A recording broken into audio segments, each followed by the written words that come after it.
Louvado seja o nome do Senhor. Carta aos Gálatas, capítulo 1. Vamos iniciar hoje uma exposição de toda essa carta. Amém? Hoje, nossas próximas conversas aqui no templo, estaremos meditando a respeito dessa importante porção da Escritura Sagrada, que diz assim, no primeiro verso do primeiro capítulo em diante: Paulo, apóstolo, não da parte de pessoas, nem por meio de homem algum, mas por Jesus Cristo e por Deus Pai, que o ressuscitou dos mortos. E todos os irmãos que estão comigo, às igrejas da Galácia, que a graça e a paz sejam com vocês, da parte de Deus nosso Pai, e do Senhor Jesus Cristo, o qual entregou a si mesmo pelos nossos pecados, para nos livrar desse mundo perverso, segundo a vontade do nosso Deus e Pai, a quem seja glória para todos sempre. Amém. Senhor, estamos mais uma vez na Tua presença e agora vamos meditar na Tua palavra. Já é um privilégio para nós podermos entoar louvores a Ti. Já é uma oportunidade preciosa podermos nos reunir neste lugar que o Senhor nos deu, que chamamos de casa do Senhor, porque é uma casa onde o Senhor nos reúne para juntos adorarmos e glorificarmos o Teu nome. Somos privilegiados, abençoados, estamos felizes por estarmos aqui, Senhor. E agora vamos meditar na Tua palavra, que também é um privilégio. Nem todo mundo pode ter a Escritura Sagrada nas mãos, ler com liberdade e em comunidade como nós estamos aqui meditar sobre ela. Mas nós não podemos ficar apenas nesse privilégio, Senhor. Nós precisamos de mais. Precisamos de algo que está além das nossas forças e da nossa possibilidade, que é compreender a Tua palavra, que é aplicar a Tua palavra, que é praticar a Tua palavra. Não podemos fazer isso por nós mesmos. Precisamos de graça e misericórdia da parte do Senhor, para termos o entendimento iluminado, o coração tocado e sermos movidos na direção da obediência ao Senhor. Faça isso na nossa vida nessa noite, suplicamos, em nome de Jesus, nosso Salvador, e para a Tua glória. Amém. Assentamos.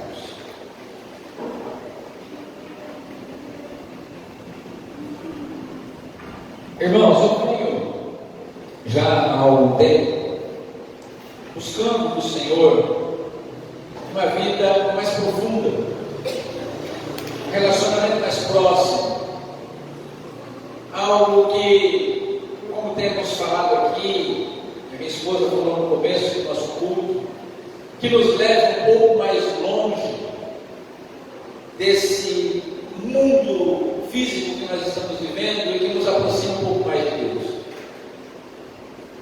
Tenho buscado, tenho orado, tenho pedido ao Senhor por mim e por vocês, que nós possamos conhecer a Deus mais de perto, nós possamos ter mais fome de Deus, mais sede de Deus, mais desejo de estar na presença do Senhor.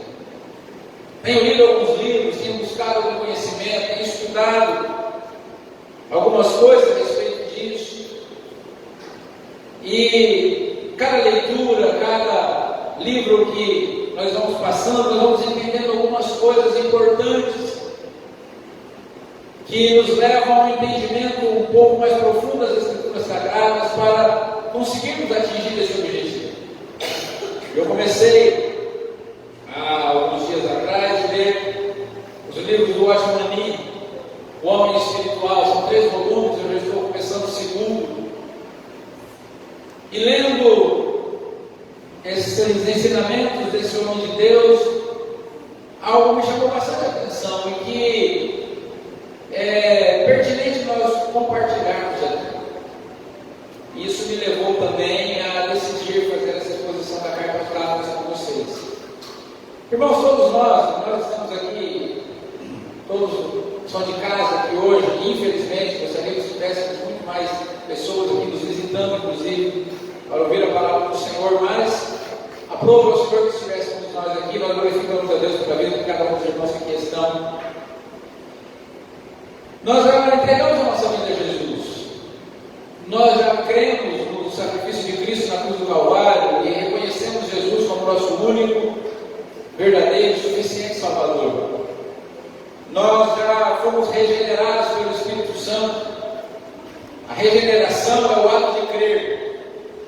Quando nós ouvimos a mensagem do Evangelho, a primeira coisa que acontece, o primeiro ato soberano de Deus na nossa vida é nos regenerar. O apóstolo Paulo, escrevendo aos Efésios, disse que nós estávamos mortos nos nossos delitos e pecados. Quando o homem peca lá no Éden, espiritualmente ele morre. A comunhão com Deus é rompida, o relacionamento com Deus é quebrado. O espírito do homem, que era habitado pelo Espírito de Deus, passa a não ter mais essa característica. O Espírito de Deus não habitava mais no espírito do homem. E porque o espírito do homem não tem mais essa característica da presença do Espírito de Deus, a sua alma é dominada pela sua carne, pela sua vontade, pelos seus desejos, pelos seus impulsos. E aí então, através do seu corpo, ele pratica o pecado. Quando nós ouvimos a mensagem do Evangelho, o primeiro ato de Deus é nos regenerar, fazer esse nosso espírito morto reviver, fazer esse nosso espírito morto tornar a vida, e estando vivo novamente, ter condições de crer em Deus. A menos que o Espírito Santo opere essa obra no coração do ser humano, o ser humano é incapaz de crer em Deus, é incapaz de crer em Jesus como Salvador. E nós estamos uma vez tendo ouvido a mensagem do Evangelho, como cantamos naquele nosso cântico tão antigo, mas tão rico em conhecimento teológico: um dia senti meu pecado e vi sobre mim a espada da lei. Apressado fugi, Jesus respondia, abrindo seguro nele achei. Esse é o momento da regeneração, é o momento que os nossos olhos se abrem. Como cantamos nesse mesmo cântico, foi ali pela fé que os olhos abri, mas não porque eu tenha aberto pelo meu próprio mérito, ou porque desejei abrir, mas porque pela graça do Senhor, o Espírito me regenerou e então tive condições de enxergar. Todos nós passamos por isso. Todos nós que aqui estamos, um dia fomos regenerados, cremos em Cristo como nosso Salvador, entregamos a nossa vida ao Senhor, nossos pecados foram cravados na cruz e fomos libertos do domínio do pecado, e fomos salvos em Cristo e tivemos os nossos nomes escritos no livro da vida. Isso é fato. A partir desse momento nós estávamos prontos para morrer e entrar no céu. A partir do momento em que nós entregamos a nossa vida ao Senhor, se o Senhor Jesus voltasse naquele momento, ou se fechássemos os nossos olhos naquele instante, estávamos prontos para habitar na glória. Assim como aquele homem na cruz, ele reconhece Cristo como Salvador e diz: Senhor, lembra-te de mim quando entrares no teu reino. E o Senhor Jesus responde: hoje mesmo você estará comigo no paraíso. Salvo, no último instante. Mas acontece que nós continuamos vivos. Continuamos aqui, nós continuamos levando a nossa vida, continuamos trabalhando, continuamos nos relacionando com as pessoas, continuamos negociando, comprando, vendendo, continuamos vindo à igreja, participando de cultos. E aí nós percebemos que a gente consegue, até com uma facilidade, incorporar essa vida religiosa, essa nova maneira de viver no nosso dia a dia. Nós olhamos para a carta aos Gálatas, lá no capítulo 5, e olhamos as obras da carne, a impureza, a glutonaria, a lascívia, não é? A mentira, e todas essas coisas que nós sabemos que não faz parte do caráter do cristão. Nós temos até uma certa familiaridade, uma certa facilidade em ir tirando essas coisas da nossa vida.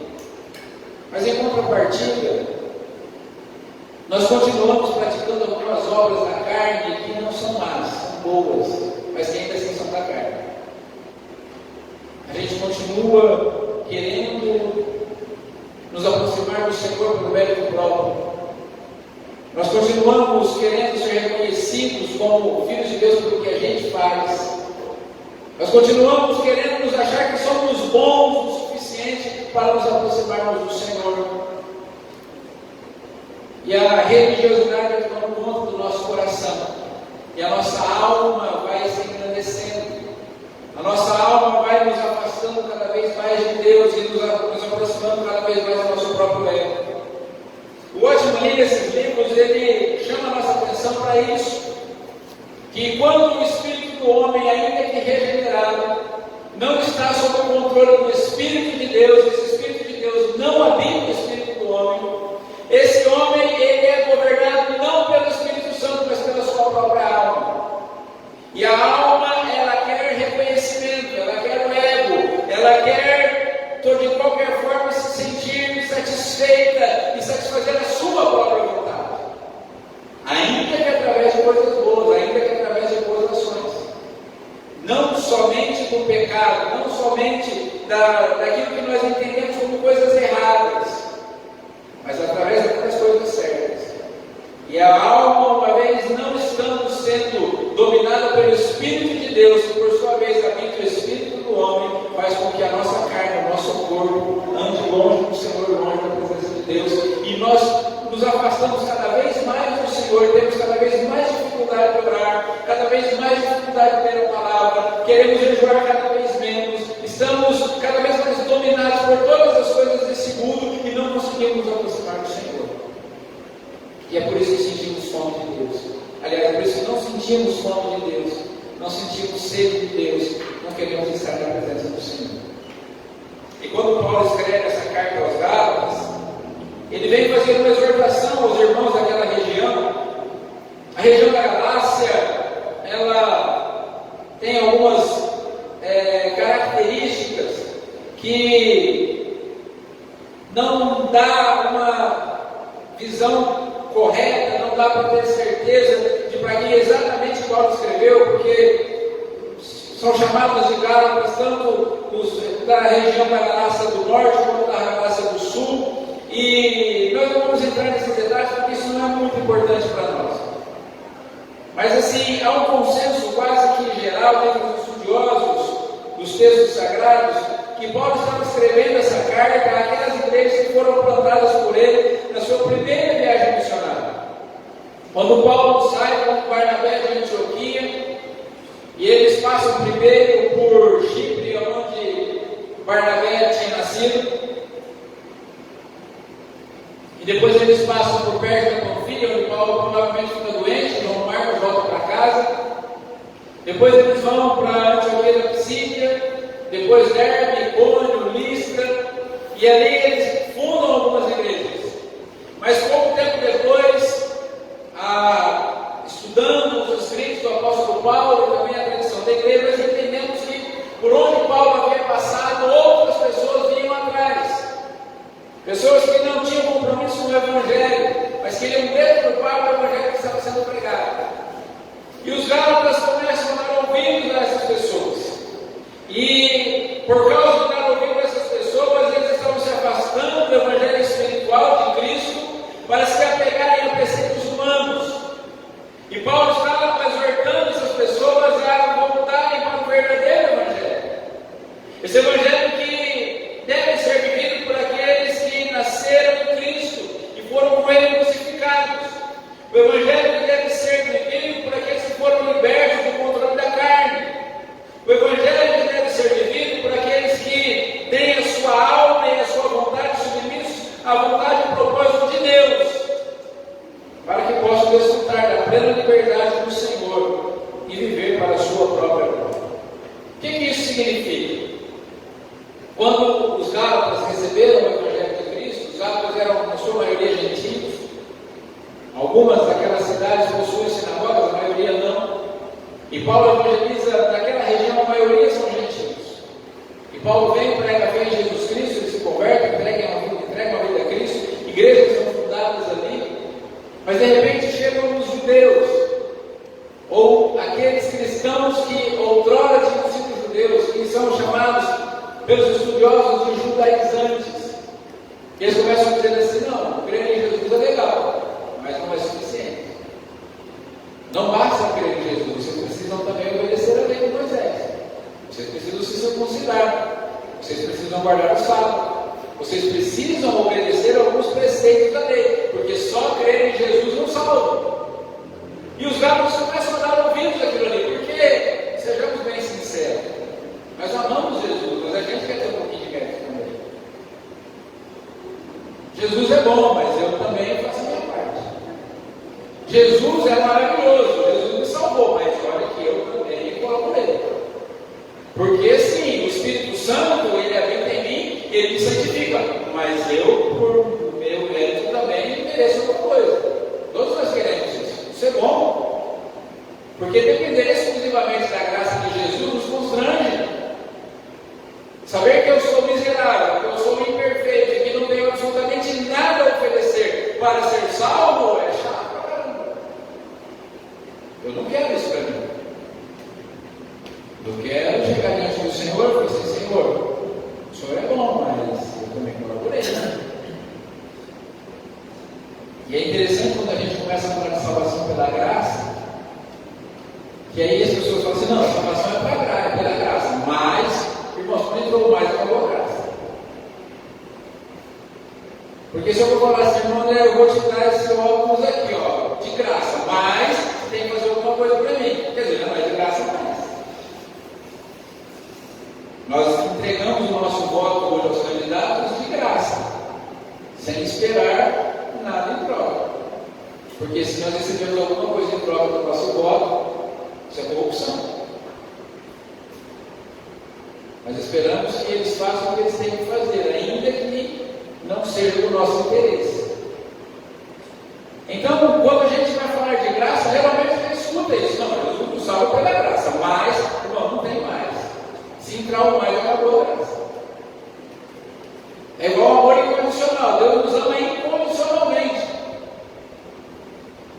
E Filipenses, se eu não estou enganado, definiu graça da seguinte forma: não há nada que você possa fazer para Deus te amar mais.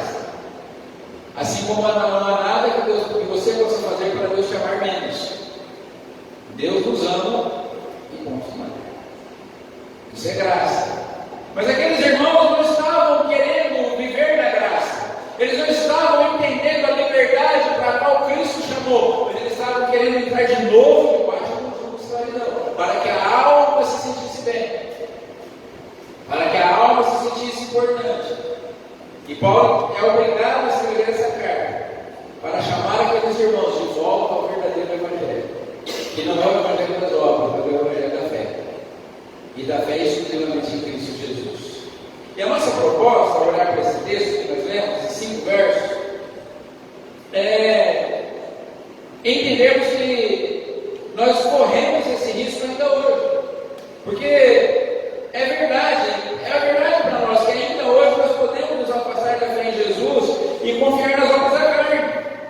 É verdade que ainda hoje eu e você podemos achar que temos algum mérito diante de Jesus porque a gente vem na igreja, porque entrega dízimo, porque dá oferta, porque ajuda as pessoas, porque é um bom marido, um bom pai, um bom filho, um bom irmão. E nós podemos começar a confiar nessas coisas, confiar nas obras da carne. Então vamos juntos meditar na carta aos Gálatas, não só nessa porção, mas em toda ela, para que nós possamos ajustar a nossa visão, para que nós possamos entender, queridos, que a nossa carne que foi crucificada com Cristo não pode voltar a dominar a nossa alma. Aquela carne que foi colocada lá na cruz, o nosso pecado que foi cravado na cruz, ele não pode voltar a dominar a nossa alma, a nossa vontade, o nosso intelecto, os nossos pensamentos. Essa alma não pode fazer com que o nosso corpo deixe glorificar a Deus as nossas atitudes, ao invés de buscar a glória de nós mesmos. Nós não podemos deixar que isso aconteça. E meditar nesse texto vai nos ajudar um pouco nesse sentido, a encontrarmos e a definirmos qual é a nossa identidade em Cristo, quem nós somos em Jesus. E agora, no texto, o apóstolo Paulo começa aqui se identificando. Quem era o autor da carta? Quem estava escrevendo aqueles irmãos e aquelas igrejas? O apóstolo Paulo, que era o plantador daquelas igrejas, era um homem que passou por lá, quando ninguém ainda tinha levado o Evangelho, quando aquelas pessoas estavam em profunda e densa escuridão espiritual, mortos em seus delitos e pecados. Paulo chega juntamente com Barnabé e funda aquelas igrejas, prega o Evangelho, anuncia a salvação, traz luz àquelas pessoas, e ele vem como alguém que foi delegado e foi aprovado por Deus. O escritor da carta aqui não é simplesmente alguém que estava querendo se intrometer na vida daquelas pessoas, mas é alguém que tinha recebido a autoridade do próprio Deus. Não foi um obreiro escolhido por uma comunidade, mas foi o próprio Senhor Jesus que aparece a ele no caminho de Damasco e escolhe aquele homem para, como delegado do céu, entrar naquela região, levar aquelas pessoas a Deus, anunciar-lhes o Evangelho. E juntamente com seus companheiros agora, ele está mandando notícias daquela região. Então, os versos 1 e verso 2, Paulo, apóstolo, não da parte de pessoas, nem por meio de homem algum, mas por Jesus Cristo e por Deus Pai, que ressuscitou dos mortos, e todos os irmãos que estão comigo, ou seja, estão com ele, estavam com ele, as igrejas da Galácia. Onde Paulo estava? Talvez em Éfeso, talvez em Corinto, mas fato é que ele estava agora, com uma autoridade, delegada pelo Senhor, tentando trazer aqueles irmãos de volta ao verdadeiro Evangelho. Nos versos 3 e 4, ele começa a falar da bênção que havia sobre aquelas pessoas que creem em Jesus. Qual é a natureza da bênção daquelas pessoas que recebem a Cristo como Salvador? O que significa ser cristão? O que significa ser salvo? Significa que a graça e a paz estão com essas pessoas. É uma graça e uma paz que vem do Senhor Jesus Cristo, e que é quem se entregou pelos nossos pecados para nos livrar desse mundo perverso, segundo a vontade de nosso Deus e Pai, de acordo com os versos 3 e 4. Esses versos nos mostram a natureza da bênção que nós temos por crermos em Jesus, e essa bênção é o livramento desse mundo perverso. Estávamos vendo hoje pela manhã uma reportagem, um país distante, e um rapaz lá passeando por aquele país, lugares maravilhosos, lugares lindos. E nós temos aqui no Brasil também paisagens maravilhosas. Estamos passando por muitas dificuldades, lugares inundados, outros muito secos. Mas é um país que tem lugares muito bonitos. Mas tudo isso faz parte do mundo perverso. Tudo isso faz parte do mundo que está no maligno. Não é do maligno, mas está no maligno. E aqueles que creem em Jesus têm essa bênção de estarem livres desse mundo perverso. O problema é que às vezes o Senhor Jesus nos liberta do mundo perverso, a gente quer ser escravo do mundo perverso do mundo. A gente quer entrar debaixo da escravidão do perverso.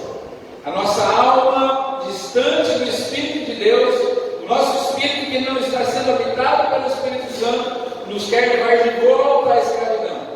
E Paulo está falando aqui, vocês são abençoados, vocês na Galácia receberam essa bênção de serem livres do mundo perverso.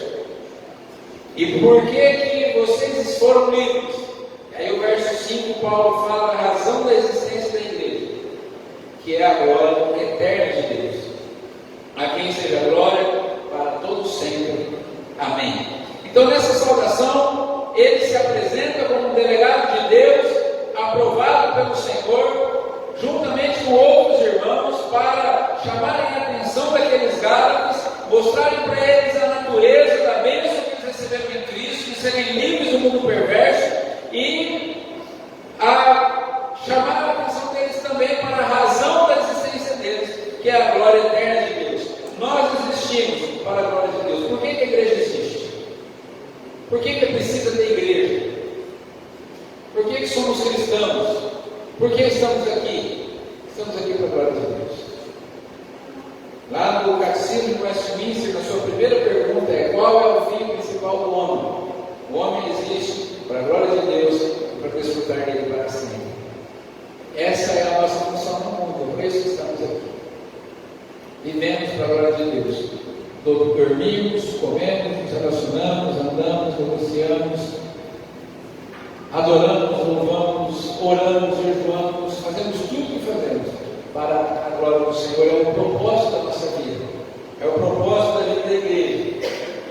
E tendo consciência do teor desse texto, nós precisamos então aplicá-lo na nossa vida. O que isso tem a ver conosco?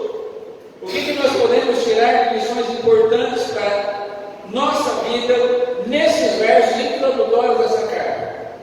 A primeira aplicação que nós podemos tirar para nós aqui é uma pergunta. Na verdade, são 3 aplicações que eu quero trabalhar com os irmãos, e as 3 são perguntas. A primeira delas é: quem nós somos? Quem nós somos como comunidade cristã? Quem nós somos como cristãos? Quem nós somos como filhos de Deus? O apóstolo Paulo está escrevendo àqueles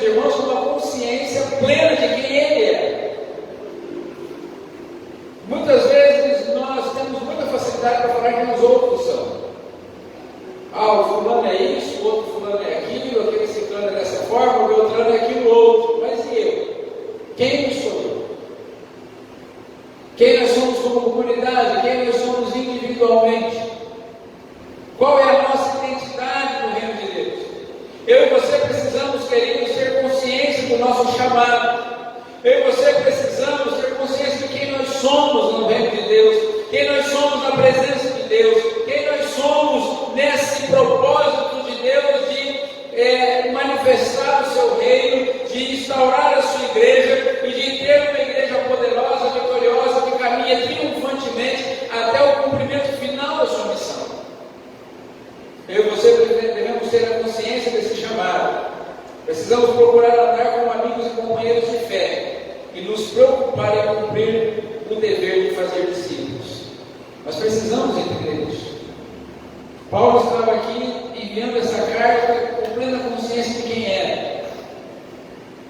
Sou apóstolo, sou chamado por Deus, meu apostolado não tem a ver com instituições humanas, tenho companheiros andando comigo, estamos juntos fazendo a obra do Senhor, já passamos aí pela galáxia e queremos que vocês nos ouçam agora. Pleno conhecimento de quem se é. Agostinho de Hipona, se não estou enganado, fez uma oração e disse assim: Senhor, permita-me conhecer a Ti, permita-me conhecer a mim, e isso me basta. Porque muitas vezes nós não conhecemos a nós mesmos. E por falta de não conhecer o nosso próprio coração, muitas vezes a nossa alma está sendo dominada pela carne, dominada pelos desejos do mundo. Estamos nos afastando do Senhor, nos afastando do Evangelho, perdendo a fome e a sede de Deus e não conseguimos retornar de forma alguma. Porque estamos vazios do Espírito Santo, porque estamos sendo dominados por essa alma que quer tirar o velho homem da cruz e trazer ele à vida novamente. Uma alma corrompida, embora regenerada, mas ainda corrompida por falta da presença do Espírito Santo habitando no nosso espírito. Então nós precisamos saber que nós somos regenerados pela graça de Deus, que nós somos perdoados pelo sacrifício de Cristo, que nós somos habitados pelo Espírito Santo, que habita o nosso espírito e controla a nossa alma, para que a nossa vontade seja sujeita à vontade de Deus, e assim como o nosso corpo nós glorificarmos o Senhor. O nosso corpo não glorificará o Senhor se o nosso espírito não estiver sendo habitado pelo Espírito Santo, e se a nossa alma não estiver sendo controlada por esse Espírito. Mas se isso acontecer na nossa vida, queridos, nós assumiremos a nossa identidade no reino de Deus e poderemos desfrutar daquilo que Cristo conquistou na cruz para nós. E essa é a segunda aplicação para nós, porque a segunda pergunta é o que nós temos. Se a primeira pergunta é quem somos, a segunda é o que temos. E o texto aqui nos mostra que em Cristo nós somos abençoados e livres de toda sorte de perversão. Esse mundo é um mundo pervertido, tem corrupção de todas as formas, é um mundo enfermo, um mundo doente, as pessoas são cada vez mais enfermas, cada vez mais doentes, cada vez mais possessas, cada vez mais dominadas pelos desejos da carne, pelos impulsos desse mundo. Quando a gente pensa que já viu tudo, a gente encontra outro absurdo pela frente. E muitas vezes no meio dos crentes. E essa carta aqui, assim como toda a Bíblia, foi escrita para quem? Para os crentes. Quando a gente lê a Escritura, irmãos, a gente para um pouquinho para pensar, a gente fica perplexo em descobrir o seguinte: tudo isso aqui foi escrito para os crentes. A única coisa da Bíblia que tem a ver com os não crentes é a responsabilidade dos crentes levar o Evangelho para os não crentes. A única coisa que é citado sobre os não crentes, ou aqueles que ainda não creram, que toda a Bíblia de Gênesis a Apocalipse é para os crentes, para os cristãos. Exortação para nós, para corrigir a nós, para ensinar a nós, que já cremos no Evangelho. Nos ensina inclusive a levar o Evangelho para aqueles que não conhecem. Mas a Bíblia é toda para nós. A Bíblia não é para incrédulo. Essa carta aqui não era para aqueles que ainda não tinham se convertido, mas para aqueles que já se converteram, porque eles não estavam entendendo o que eles tinham. Sabe quando a gente não conhece, não sabe o que tem, não conhece, não consegue dar valor ao que tem, não consegue valorizar o que possui? A família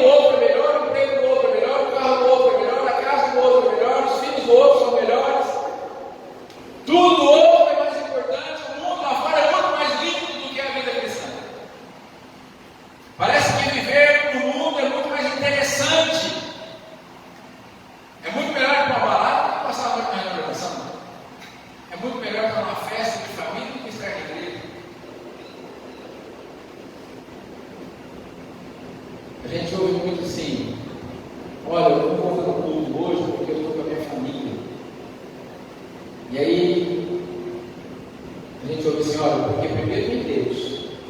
É uma teologia assim, bem bacana. Primeiro em Deus, depois vem a família, aí depois vem a igreja. Mas eu tenho percebido, irmãos, que quando a gente não ama a Deus, a nossa família se perde da igreja. Agora, quando a gente realmente ama a Deus, a gente leva a família para a igreja. É diferente. É Deus, família, igreja? É. Eu amo a Deus acima de todas as coisas, e por isso eu levo a minha família para a igreja. Não é a minha família que me tira da igreja. É o contrário. Lá na religião judaica, se o puro tocasse o impuro, ele ficava impuro. Aí Jesus falou assim, não, está errado, é assim, ó, eu sou puro, eu vou tocar o impuro, ele vai ficar puro. Se o puro tocasse o leproso, ele ficava impuro. Jesus falou assim, não, eu sou puro, eu vou tocar o leproso, ele vai se curar. Jesus deveria ele transformar o ambiente. Não era o ambiente que transformava ele. Foi isso que ele ensinou para Jesus. Essa teologia, então, de que primeiro eu amo a Deus, depois a minha família, depois a igreja, toma cuidado. Toma cuidado. Pode ser que a família esteja afastando da igreja. Porque tem tempo para passar com a família também. E se a família não quer nada com Jesus, toma cuidado também. De repente a hora de falar assim, a gente vai viver junto sim, mas lá na igreja. Quero ser estudando na igreja comigo, vamos para lá. Natal está chegando, ano novo, né? Passar de ano, traz a família para a igreja. Vocês querem passar um ano novo junto comigo? Vamos tudo lá para a igreja. Tem uma festa lá, vai ser maravilhoso. Então é isso. O que aqueles gálatas não estavam entendendo, e talvez nós também não entendemos, é o que nós temos em Cristo. Nós não entendemos, às vezes, que fomos abençoados e livres de toda sorte de perversão desse mundo que está lá fora. Ter encontrado Jesus, ter os pecados perdoados, ter a carne crucificada com Cristo e o Espírito de Deus habitando no nosso espírito, controlando a nossa alma, para que nós não obedeçamos mais aos impulsos do pecado, significa que nós somos abençoados e livres. E não existe nada melhor que a liberdade. Um comentarista que eu acompanho, que eu leio bastante, o Warren Wiersbe, disse assim: Cristo não apenas nos resgatou da condenação do pecado, mas nos desarraigou desse mundo perverso. Ou seja, nos desenraizou, arrancou com raiz tudo desse mundo, nos libertando do domínio do pecado e do mal. Ele ressalta que a salvação em Cristo nos dá uma nova identidade e um novo destino. Eu não sou mais quem eu era, eu já não vou mais para onde eu ia, porque eu era perdido e ia para o inferno, e agora eu sou salvo lá para o céu. Aleluia. É isso que nós temos em Jesus. O apóstolo Paulo está dizendo para aqueles irmãos: vocês foram livres desse mundo perverso. Vocês não precisam mais de jugo nenhum. Vocês não precisam mais de escravidão nenhuma. Vocês não precisam mais de grilhões prendendo vocês. Vocês são livres, vocês foram libertos. E aí isso nos leva à terceira e última pergunta de aplicação dessa mensagem para nós: por que nós desistimos? E aí Paulo diz nesse verso 5 que tudo que diz respeito à nossa existência só tem algum sentido quando é colocado sobre a realidade de que o Senhor nos criou e nos redimiu para a sua própria glória. Bem lá atrás, os vencedores de progresso cantaram assim: e Deus criou um homem sim, para o louvor da sua glória. Só quem é bem Deus. Mas esse homem preferiu não dar louvor à sua glória. Por isso Deus mandou Jesus para consertar a sua história. Vamos cantar e aprender o que Deus fez para a sua glória. Jesus nasceu para nos salvar, para o louvor da sua glória. Jesus morreu para nos salvar, para o louvor da sua glória. Ressuscitou para nos salvar, para o louvor da sua glória. E vivo está para receber nosso louvor da sua glória. Por isso estamos aqui. Então quem somos? Somos redimidos por Cristo. O que temos? Somos livres do inferno, da morte, da condenação. Para quê? Para o louvor da glória de Deus. para glorificar a Jesus e nada mais, e nada menos. Não diz respeito a nós, tudo diz respeito a Ele. Não é para a nossa denominação, não é para que a gente seja reconhecido, não é para que a gente seja importante, não é para a nossa religião, não é para a nossa alma se sentir bem. É para o louvor da glória de Deus. A Ele seja a glória do século dos séculos. Como começamos cantando aqui, o nosso Deus que se assenta no trono, seja o louvor, a glória, a honra, a força, o poder, a sabedoria, tudo é para Ele, tudo é dele, tudo deve ser tributado a Ele. Aqueles crentes gálatas foram chamados de carnais, assim como os coríntios, porque a alma deles estava preocupada com outra coisa, a não ser a glória de Deus. Então, irmãos, eu quero concluir dizendo que o sentido da vida só pode ser experimentado quando nós somos nascidos do Espírito Santo. Se nós não formos nascidos do Espírito Santo, como Jesus disse para Nicodemos disse: Senhor, eu sei que o Senhor é mestre, vindo da parte de Deus, ninguém faz os sinais que o Senhor faz, se Deus não for com ele, assim por diante. Deus disse: Nicodemos, tem que nascer de novo, cara. E o Nicodemos disse: Senhor, como é que eu vou entrar no ventre da minha mãe, na barriga da minha mãe, nascer outra vez? Jesus disse: não, Nicodemos, não é isso, você tem que nascer da carne, mas tem que nascer do Espírito também. Porque o vento sopra onde quer, ele ouve a sua voz, mas você não sabe onde ele vem nem para onde vai. Assim é quem quer nascer do Espírito. Tem que nascer de novo, Nicodemos. Tem que ter um novo nascimento. E se nós não nascermos dessa forma, nós viveremos sempre dominados pelo impulso dessa nossa alma carnal, que nunca estará satisfeita enquanto não for crucificada com Cristo para ser dirigida pelo Espírito Santo. Essa nossa alma carnal precisa ir para a cruz, todos os dias, todo instante da nossa vida. Então, que o nosso espírito nessa noite, querido, seja plenamente vivificado pelo Espírito Santo. Que esse Espírito Santo possa habitar o nosso espírito. Aquele espírito que foi regenerado, que estava morto, que foi regenerado pelo Senhor, agora precisa ser habitado pelo Senhor. Porque senão ele vai lá tirar o vergonho da cruz de novo. E a nossa alma vai ser dominada por ele de novo. E o nosso corpo vai praticar o pecado da mesma forma outra vez. E muitas vezes o pecado fantasiado de boas obras, que é o mais perigoso. Porque todo mundo sabe que não pode roubar, que não pode matar, que não pode pegar o pé dos outros, que não pode xingar. Mas a gente deve saber também que não deve fazer as coisas boas buscando proveito próprio, a nossa própria honra, a nossa própria glória, o nosso próprio louvor. E é isso que nos afasta de Deus. É isso que nos impede de viver plenamente a graça e a misericórdia do Senhor. Porque a cruz resolveu o problema da maldade. Quando a gente vai para a cruz, Deus resolve a parte negativa do pecado.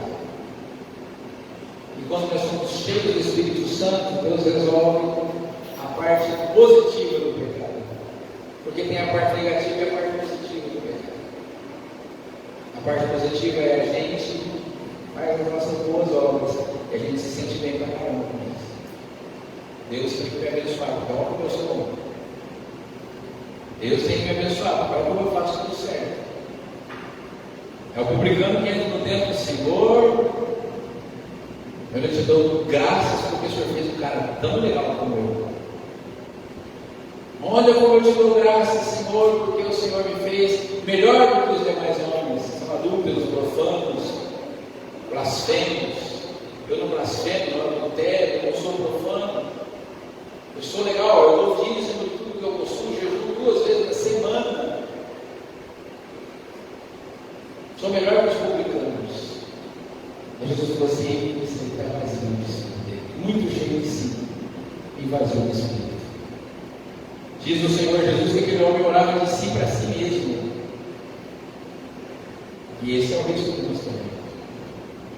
Por isso nós precisamos que o Espírito de Deus esteja habitando no nosso espírito, para que Ele controle a nossa alma, para que o nosso corpo glorifique o Senhor.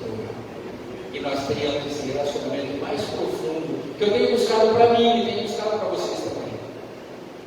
Eu tenho desejado para mim isso, mas eu tenho desejado para vocês também. Nós estamos aí nessa campanha de oração, eu já vinha tendo um período de oração todos os dias, meia hora. E eu passo rapidamente pelos motivos de oração do grupo, nem especifico muito, eu só falo assim: Senhor, temos um motivo de oração lá no grupo, o Senhor tem misericórdia. Mas o maior tempo da minha oração de manhã, irmão, sem demagogia nenhuma, é citar o nome de cada um de vocês e dizer: Senhor, que todos tenham mais fome e mais sede do Senhor.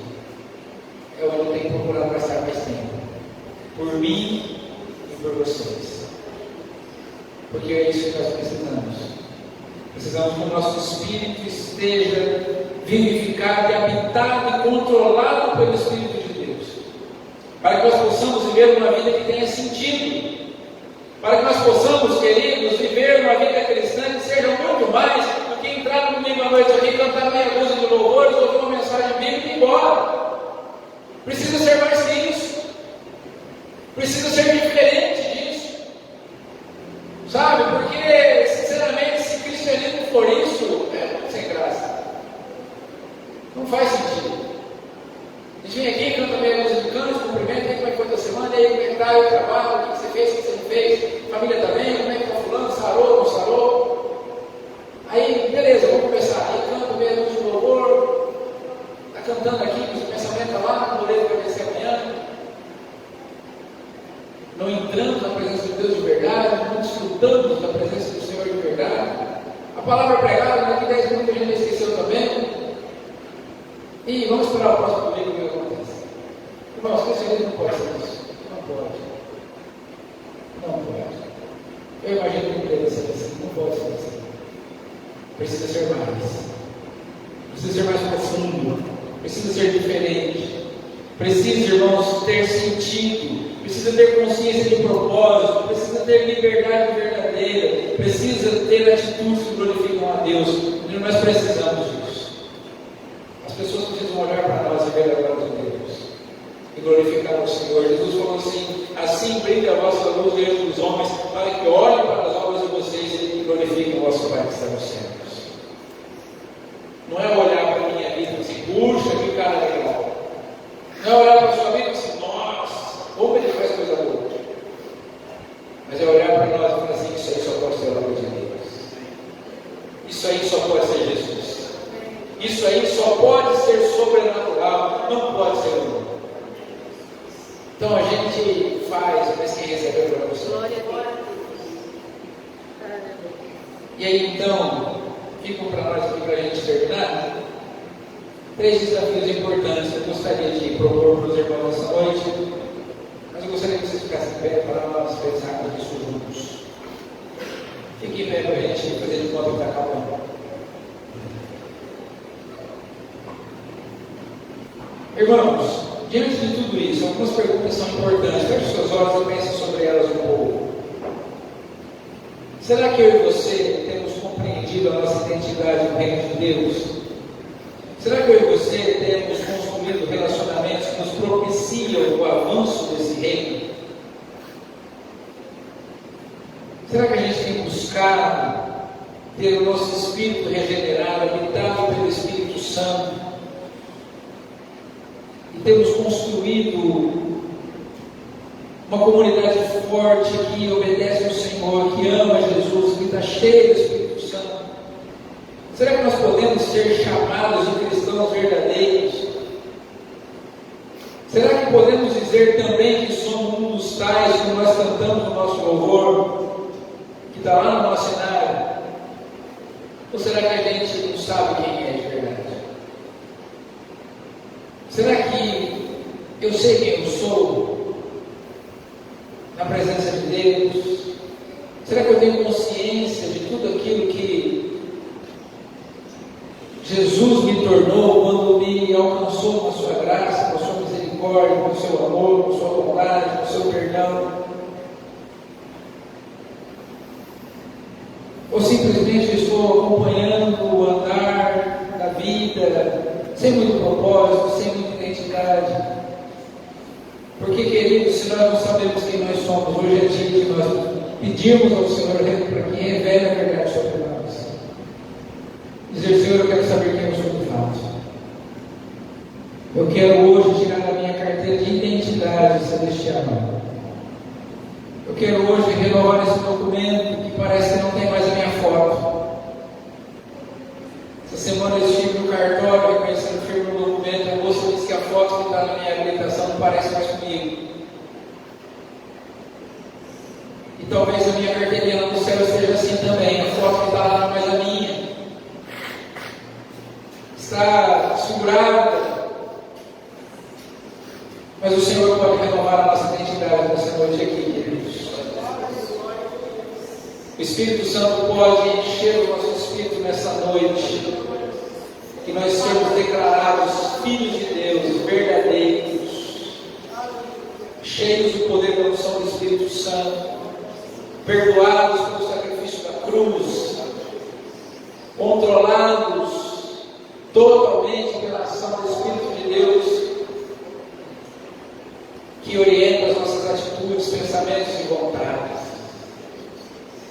Nós podemos, queridos, hoje deixarmos de satisfazer a cobiça da carne. Essa mesma carta aos Gálatas, Paulo escreve: andeis em espírito e vocês não cumprirão a vontade da carne.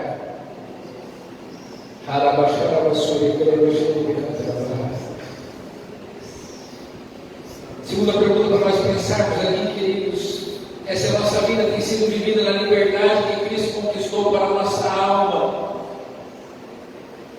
ou se nós ainda estamos vivendo sob o controle dos impulsos da nossa carne. Será que nós somos libertos dessa alma pecaminosa e estamos vivendo sob a direção do Espírito Santo, desfrutando da liberdade que Cristo conquistou para nós?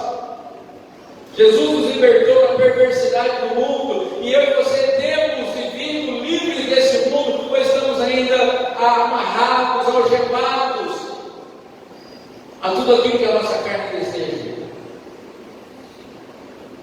Eu creio que nessa noite o Senhor pode renovar a nossa liberdade. Eu creio que se nosso espírito for cheio do Espírito Santo nessa noite, queridos, nós podemos nos libertar da preguiça, da falta de vontade de adorar a Deus, do medo, da vergonha de falar do amor de Jesus. Nós poderemos vencer esse pecado que a gente já confessou 1 milhão de vezes e continuou praticando. Nós poderemos ter o nosso pensamento, a nossa vontade, nós poderemos ter toda a nossa realidade da nossa vida controlada pelo Espírito de Deus e não mais cedermos ao impulso do pecado. O Senhor pode fazer isso na nossa vida nessa noite. Nós podemos aprender e entender e valorizar cada vez mais a liberdade que temos em Cristo. Ele nos libertou do império das trevas e nos transportou para o reino do Filho do seu amor. Aleluia. Terceira coisa que nós podemos pensar nessa noite, devemos pensar, é se as nossas atitudes têm como objetivo a glória de Deus, ou se nós estamos vivendo buscando a aprovação das pessoas e a nossa própria glória. Por que a gente faz o que faz, irmãos? Por que a gente fica frustrado quando ninguém reconhece o que a gente faz? Por que a gente precisa tanto de elogio das pessoas? Por que a gente precisa tanto da aprovação dos outros? Por que a gente se esforça tanto para agradar gente que a gente não precisa agradar? Por que a gente quer tanto receber a glória que deve ser tributada apenas a Deus? Irmãos, nós podemos orar nessa noite, pedir para que o Espírito Santo habite o nosso espírito, para que a nossa alma deixe de querer a sua própria satisfação para adorar a Deus. Irmãos, o Espírito Santo habitando em nós, ele vai anular o nosso ego. Nós deixaremos de ser egocêntricos e egoístas para glorificarmos somente a Deus, somente a Jesus. Eu e você podemos olhar para Jesus nessa noite e dizer: Senhor, tem misericórdia de nós. Para que possamos, ó Senhor, ter certeza de quem somos, ter certeza do que temos, e ter certeza, Senhor, de por que estamos aqui. Porque, irmãos, nós só desfrutaremos da graça do Senhor se nos reconhecermos como filhos de Deus, como libertos desse mundo perverso, para a glória do Senhor. Isso nos levará a um relacionamento mais profundo com o Senhor, uma vida de santidade que virá naturalmente. Quando nós olhamos para a palavra de Deus, nós não vemos Jesus fazendo força para ser santo. A gente não vê Jesus se esforçando para se santificar. A gente não vê Jesus se esforçando para se relacionar com o Pai. A gente não vê Jesus fazendo penitências, sacrifícios e se mutilando, se martirizando para tentar de alguma forma andar longe do pecado. Porque o Espírito de Cristo estava plenamente habitado no Espírito de Deus. Por isso ele conseguia estar profundamente relacionado com o Pai.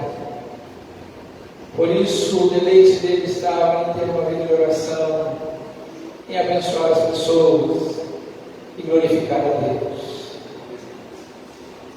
Que eu e você possamos, irmãos, desfrutar essa liberdade nessa noite, reconhecer essa identidade em nós e cumprir esse propósito.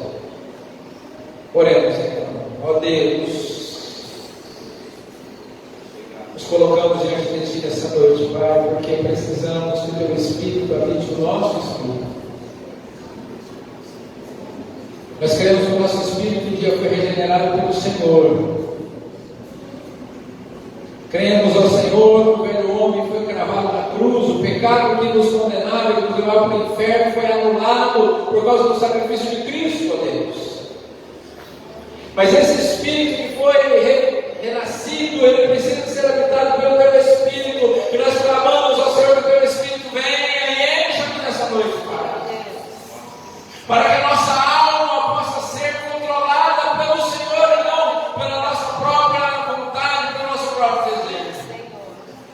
Precisamos desse controle vindo sobre nós nessa noite, Senhor. Nos submetemos ao controle do Teu Espírito Santo, nos rendemos, nos prostramos, nos entregamos ao Teu Espírito, para que o nosso Espírito, Senhor, seja cheio do Teu poder, para que a nossa alma seja controlada, a nossa vontade esteja, Senhor, submissa à Tua vontade. Venha o Teu reino, seja feita a Tua vontade sobre nós. É verdade, meu Pai.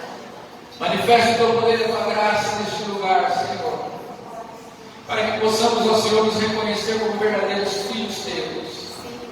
Para que possamos, ó Senhor, desfrutar da liberdade que o Senhor conquistou para nós na cruz. Para que possamos, ó Deus bendito, glorificar o Teu santo nome em tudo que fizermos. Precisamos, ó Senhor, renunciar nossa carne, renunciar o ego, renunciar esse mundo, renunciar o pecado. Nós só poderemos fazer isso plenamente cheios do Teu Espírito Santo. Aplica isso ao nosso coração nessa noite. Leva-nos em paz, debaixo da Tua graça. Obrigado por nos receber mais esta vez aqui.